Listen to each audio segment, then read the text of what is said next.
नमस्कार, सभी का स्वागत है आज के इस डेमोन्स्ट्रेशन क्लास के अंदर।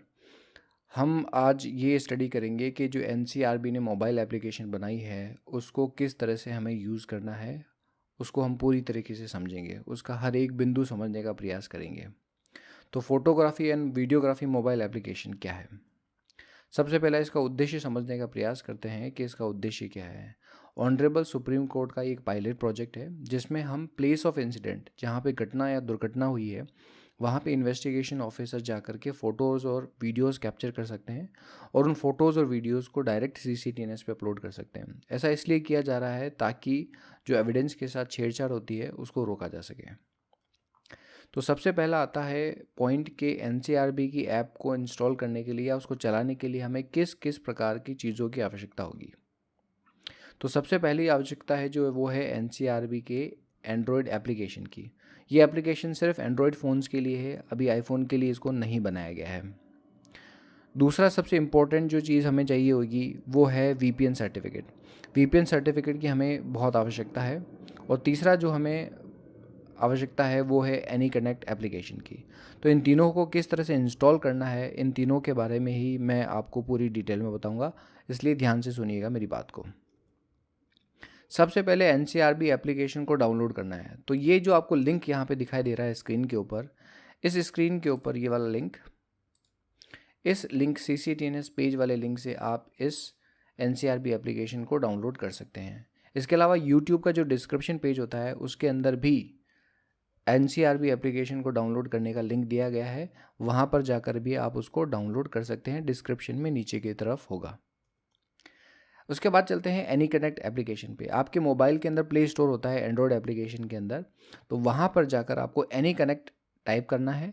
एनी कनेक्ट ये एप्लीकेशन का इस तरह से लोगो दिखाई देगा और वो आपको आपके मोबाइल एप्लीकेशन में डाउनलोड कर लेना है। सबसे महत्वपूर्ण जो स्टेप आता है और सबसे मुश्किल जो सब लोगों को जो प्रॉब्लम होती है वो आती है सबसे बड़ा, कि वीपीएन सर्टिफिकेट हमें कहाँ से मिलेगा और वीपीएन सर्टिफिकेट को कैसे क्रिएट किया जाता है। तो सबसे महत्वपूर्ण बिंदु है कि eforms.nic.in जो ये आपको वेबसाइट है, इस पे आपको जाकर के वीपीएन सर्टिफिकेट बनाना पड़ेगा। eforms.nic.in के ऊपर आपका जो गवर्नमेंट का जो ईमेल आईडी है और जो गवर्नमेंट वाला ईमेल का जो पासवर्ड है, वही आपको उपयोग करना होगा वीपीएन सर्टिफिकेट बनाने के लिए। तो जब आप eforms, ये जो है वेबसाइट eforms.nic. पे जाएंगे तो आपसे यूज़र के रूप में आपसे आपका ईमेल एड्रेस पूछेगा और आपका पासवर्ड पूछेगा, और उसके बाद में आपके ईमेल के रेफरेंस में जो भी आपका मोबाइल नंबर है उस पर एक ओटीपी आएगा। वो ओटीपी एंटर करने के बाद आपको कुछ इस तरह की स्क्रीन दिखाई देगी। अगर आपने कभी भी वीपीएन सर्टिफिकेट नहीं बनाया है तो आपको यहाँ क्लिक करना पड़ेगा वीपीएन सर्विसेज के ऊपर। ये वीपीएन सर्विसेज जो आपको दिखाई दे रही हैं, यहाँ पर आप नया सर्टिफिकेट क्रिएट कर सकते हैं। ये सबसे पहले आपको वीपीएन डिटेल के अंदर टाइप ऑफ यूज़र जो है वो आपको यहाँ पे डालना पड़ेगा और बाकी की डिटेल हम आगे एक एक करके समझते हैं। सबसे पहले अगर आपने पहली बार eForms में लॉगिन किया है तो वो आपसे पर्सनल इन्फॉर्मेशन और ऑर्गेनाइजेशन की इन्फॉर्मेशन पूछेगा, जैसे आपका नाम क्या है, आपका मोबाइल नंबर क्या है, आपका ईमेल एड्रेस क्या है और आपका ऑफिस का पता क्या है। ये सब भरने के बाद आपको जाना पड़ेगा ऑर्गेनाइजेशन इन्फॉर्मेशन के ऊपर भरनी पड़ेगी। आप अगर किसी पुलिस स्टेशन में कार्य करते हैं तो आपके एसएचओ की डिटेल आपको डालनी पड़ेगी यहाँ पर, और आपके एसएचओ जो होंगे वही आपके फॉरवर्डिंग ऑफिसर भी रहेंगे। इसको और आगे समझने का हम प्रयास करेंगे। तो ये पर्सनल इन्फॉर्मेशन और ऑर्गेनाइजेशन इन्फॉर्मेशन भरने के बाद हम आगे की स्टेप पे चलते हैं।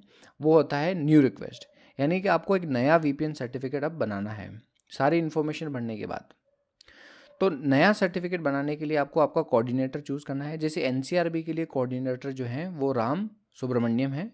इसके अलावा जैसे दिल्ली पुलिस के लिए जो हैं वो शशिकांत जी हैं, तो आपको उनके हिसाब से सिलेक्ट करना है। इसके बाद में आपको आईपी एड्रेस भरना है 10.119.231.138, और आपको पोर्ट नंबर में ये जितने भी पोर्ट यहाँ आपको दिखाई दे रहे हैं 20, 21, 15, 22 जो भी हैं वो सब भरने हैं। 15, 22 जो है वो पोर्ट सबसे इंपॉर्टेंट है क्योंकि एनसीआरबी की एप्लीकेशन 15, 22 पोर्ट पर ही कार्य करती है, तो डेस्टिनेशन पोर्ट भरते हुए आपको सावधानी बरतनी है। इसके बाद में रिमार्क्स और सर्वर लोकेशन में जो है वो एनसीडी, एनडीसी दिल्ली, और आप रिमार्क्स में जो भी चाहें वो लिख सकते हैं। अगला बिंदु ये आता है कि बहुत सारे लोग ऐसे हैं जिनका वीपीएन सर्टिफिकेट बन गया है लेकिन उनका जो पोर्ट नंबर है वो गलत है। तो वीपीएन सर्टिफिकेट जब आपके पास आ जाता है, उसको हम आगे और देखेंगे पूरी डिटेल में कि वीपीएन सर्टिफिकेट कैसा दिखाई देता है। तो आप क्या कर सकते हो कि अगर आपका डेस्टिनेशन पोर्ट 3306 है या 8080 है, 8080 अगर आपका पोर्ट या गलती से आपने कुछ अलग डाल दिया है, तो आप जो एग्जिस्टिंग, आपको नया रिक्वेस्ट करने की ज़रूरत नहीं है, आपका जो पुराना वाला है, पुराने वाले में ही आप परिवर्तन कर सकते हैं। आपको क्या करना है, ऐड और डिलीट आईपी एड्रेस जो लिखा हुआ है यहाँ पे, इस पे क्लिक करना है और आपका जो पोर्ट नंबर है, यहाँ पे प्लस का बटन जैसा आपको दिखाई दे रहा है, यहाँ प्लस करके सर्वर वही डालना है, लेकिन आपको डेस्टिनेशन जो पोर्ट है वो आपको क्या करना है ना, 1522 कर देना है, क्योंकि एप्लीकेशन एनसीआरबी की 1522 पर ही चल रही है। तो ये फॉर्म जो है आप तब भरेंगे, ऐड और डिलीट वाला, जब आपने अपना पोर्ट गलत भर दिया है। अगर आपका पहली बार भर रहे हो तो आपको न्यू रिक्वेस्ट पे ही क्लिक करना है। अगर आप दूसरी बार अपने पोर्ट में परिवर्तन करवा रहे हो तो आपको करना है ऐड और delete IP address to the existing VPN. Next चलते हैं। उसके बाद आपसे एक कैप्चा पूछेगा ये, और आपके कोऑर्डिनेटर का ईमेल एड्रेस और टर्म्स एंड कंडीशन कंफर्म करने के बाद आपके जो रिपोर्टिंग ऑफिसर हैं, जैसे आपके एसएचओ जो होंगे, उनको ये मेल चला जाएगा कि आपने एक वीपीएन के लिए रिक्वेस्ट किया है। तो उनकी ये जिम्मेदारी है आगे कि अब वो आपके एसएचओ आगे उस वीपीएन रिक्वेस्ट को फॉरवर्ड करेंगे। एसएचओ से वो रिक्वेस्ट जो है वो एनआईसी कोऑर्डिनेटर के पास जाती है और वही आपको आगे वीपीएन इशू करेंगे। आगे बढ़ने से पहले हम लोग समझते हैं कि आपने जो वीपीएन कनेक्शन अप्लाई किया है उसको अप्रूवल कैसे मिलेगा।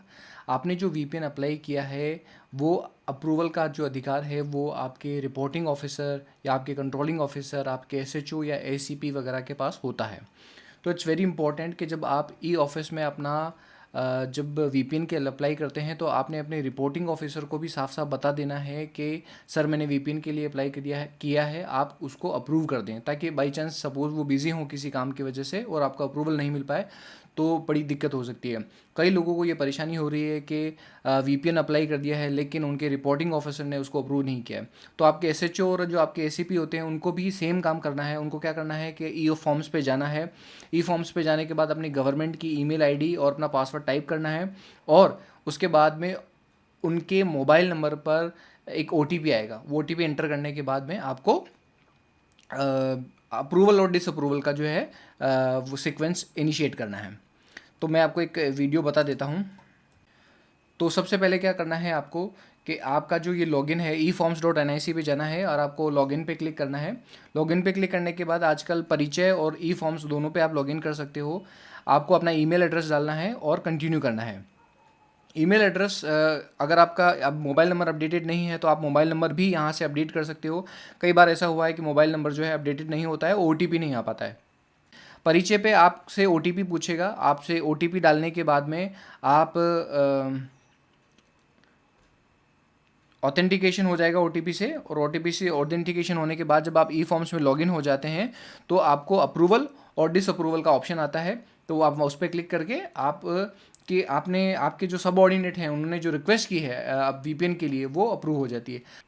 तो जो आपके एसीपी हैं या एसएचओ है, जब उन्होंने वो आपकी वीपीएन रिक्वेस्ट को अप्रूव किया है तो उसके बाद में वो जो रिक्वेस्ट है वो आपके एनआईसी कोऑर्डिनेटर को जाती है। एनआईसी कोऑर्डिनेटर जो हैं जैसे एनसीआरबी के रामा सुब्रमण्यम जी हैं और जो एनआईसी हैं उनके जो दिल्ली पुलिस है उनकी शशिकांत जी हैं, तो उनके पास ये रिक्वेस्ट जाती है और उसके बाद में आगे आपका वीपीएन जो है फर्दर प्रोसेसिंग के लिए एलिजिबल होता है। तो अब नेक्स्ट स्टेज पे चलते हैं। तो ये नेक्स्ट फॉर्म आता है, इसमें लिखा हुआ है प्रोसीड ऑनलाइन। तो आप इसको प्रोसीड ऑनलाइन ही करना है, दूसरी चीज़ों पे क्लिक नहीं करना है, और ये फाइनल सबमिशन का जो बटन है वो आपको क्लिक कर देना है। इसके बाद जब आप कुछ दिनों के बाद, जैसे आज आपने सबमिट किया है, तो लगभग 10 दिन लग सकते हैं आपके वीपीएन सर्टिफिकेट को बन के आने में। अगर आपका वीपीएन सर्टिफिकेट बन के आ जाता है तो आपकी जो कंप्लीटेड रिक्वेस्ट है उसके अंदर यहाँ पे जो स्टेटस दिख रहा है वो आपको वो दिख जाएगा कि आपका जो वीपीएन सर्टिफिकेट है वो कंप्लीट हो चुका है, और आप अपने मेल के अंदर जा करके उसको चेक कर सकते हो कि आपका वीपीएन सर्टिफिकेट बन गया है। तो ये है पहली स्टेज कि आपको वीपीएन सर्टिफिकेट किस तरह से बनाना है। लेकिन अगर आपका वीपीएन सर्टिफिकेट अगर बन गया है तो उसको उपयोग कैसे करना है ये भी बहुत ज़रूरी है, उसको हम आगे समझते हैं। तो ये स्टेज 2 में हम समझेंगे कि वीपीएन सर्टिफिकेट को हमारी एप्लीकेशन में इंस्टॉल कैसे करना है। सबसे पहले आपको वीपीएन सर्टिफिकेट अगर आपका बन गया है तो आपको कैसे पता चलेगा? आपको आपका जो मोबाइल है उसके अंदर आपका जो गवर्नमेंट का ईमेल आईडी है वो खोलना है। तो ये आपका गवर्नमेंट का gov.in वाला जो है, जैसे कि XYZ, जैसे मेरा नाम विनोद जोशी है तो विनोद जोशी @delhipolice.gov.in, और उसका जो पासवर्ड होगा मैं डालूंगा। इसके बाद जब आप देखेंगे तो दो इन्फॉर्मेशन बहुत ही ज़्यादा आपको ढूंढनी है जो इम्पोर्टेंट है। पहली चीज़ है वीपीएन अकाउंट डिटेल। आपको एक वीपीएन नंबर मिलेगा, इस वीपीएन के ऊपर आपको एक पासवर्ड मिलेगा, यूज़र नेम और पासवर्ड। ये बहुत ही महत्वपूर्ण है, आपको ये ध्यान रखना है। इसके अलावा आपको एक मिलेगा digital certificate for VPN number. तो आपको जब भी वीपीएन सर्टिफिकेट मिलेगा उसके साथ में आपको एक पासवर्ड ज़रूर मिलेगा। तो ये दो ईमेल जो है अलग अलग आपको प्राप्त होगी, दो, ठीक है, ध्यान रखिएगा। पहला ईमेल में आपको डिजिटल सर्टिफिकेट मिलेगा। ये सर्टिफिकेट इस तरह से होगा, वीपीएन उसके बाद आपका नंबर .pfx फाइल, ठीक है, और इसको आप डाउनलोड भी कर सकते हैं। ये जो डाउनलोड का लिंक आ रहा है इसके हिसाब से। और ये पासवर्ड जो है वो आपको बहुत ही उपयोग में आएगा जब आप इस वीपीएन सर्टिफिकेट से कनेक्शन करेंगे। आगे और समझते हैं उसको। इसके अलावा जब एनआईसी आपको एक वीपीएन सर्टिफिकेट इशू करती है तो एक प्राइवेट की भी भेजती है, और जो कि आपके एसएमएस पे आती है। आपके फ़ोन में प्राइवेट की को आपको डिलीट नहीं करना है। बहुत सारे लोगों को मैंने देखा है कि वो गलती से अपनी प्राइवेट की डिलीट कर देते हैं, जो कि ऐसा बिल्कुल भी गलती से नहीं करना है। अगली बार नेक्स्ट अभी क्या करना है कि आपको अपने मोबाइल एप्लीकेशन में एनी कनेक्ट एप्लीकेशन जो है वो इंस्टॉल करनी है। एनी कनेक्ट एप्लीकेशन आपके वीपीएन सर्टिफिकेट को आगे प्रयोग में लाने के लिए प्रयोग की जाएगी। एनी कनेक्ट एप्लीकेशन जो है उसमें दो ऑप्शन आएंगे आपको। एक तो ये कनेक्टेड वाला ऑप्शन आएगा और दूसरा आएगा कनेक्शंस में। क्योंकि मैंने अपना कनेक्शन बना रखा है इसलिए यहाँ कनेक्शंस दिख रहा है। आपको कनेक्शंस पे क्लिक करना है, या फिर आपके पास एक ऑप्शन आएगा ऐड न्यू वीपीएन कनेक्शंस। जब आप ऐड न्यू वीपीएन कनेक्शंस पे क्लिक करेंगे तो आपको डिस्क्रिप्शन, सर्वर एड्रेस और एडवांस प्रेफरेंसेस पूछेगा। तो डिस्क्रिप्शन में आपको दिल्ली पुलिस लिखना है, सर्वर एड्रेस के अंदर आपको sconnect.nic.in लिखना है, और एडवांस प्रेफरेंसेस पे आपको क्लिक करना है। ये दोनों भरने के बाद एडवांस प्रेफरेंसेस में जब जाएंगे तो वो सर्टिफिकेट के लिए पूछेगा कि आपका सर्टिफिकेट कहाँ है। तो जैसा कि मैंने पहले बताया था कि आपका सर्टिफिकेट आपको आपके मोबाइल के अंदर जो गवर्नमेंट की आईडी है वहाँ से ओपन करके उसको डाउनलोड कर लेना है। सर्टिफिकेट में यहाँ पे एक इंपोर्ट का बटन है, वो आपको क्या करना है कि सर्टिफिकेट इंपोर्ट करना है। तो जब आप इंपोर्ट पे क्लिक करेंगे तो ये पूछेगा कि आपका सर्टिफिकेट कहाँ रखा हुआ है, ठीक है। तो इंपोर्ट पे आप फाइल सिस्टम पे क्लिक करेंगे। किस पे क्लिक करेंगे? फाइल सिस्टम पे क्लिक करेंगे, और जो डाउनलोड सेक्शन है उसके अंदर आप जाकर के देखेंगे कि आपका सर्टिफिकेट कहाँ रखा हुआ है। जैसे ये देख लीजिए वीपीएन नंबर .pfx फाइल जो आपको दिख रही है, ये आपको क्या करना है, इस पर क्लिक करना है, ये इंपोर्ट हो जाएगी। जब इंपोर्ट हो जाएगी तो आपसे पासवर्ड पूछेगा। जो सर्टिफिकेट जब होता है तो उसका इंपोर्ट का जो पासवर्ड होता है वो होता है आपका एसएमएस पे जो आपको प्राइवेट की प्राप्त हुई है वही आपका इंपोर्ट का पासवर्ड है, ठीक है।